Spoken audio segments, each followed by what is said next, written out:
Truk tronton terbuka terjun ke jurang Sungai Ciberem sedalam kurang lebih 10 meter di Kampung Ciberem, Desa Pasir Halang, Kecamatan Sukaraja, Kabupaten Sukabumi, Sabtu sore, tanggal 30 Oktober tahun 2021.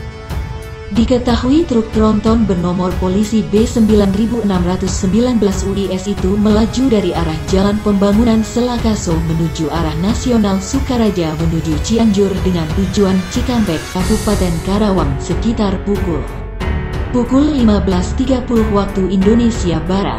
Namun, di Jalan Pembangunan Selakaso, truk tronton tersebut kehabisan solar dan mogok, hingga akhirnya mobil tiba-tiba mundur dan terjun ke sungai.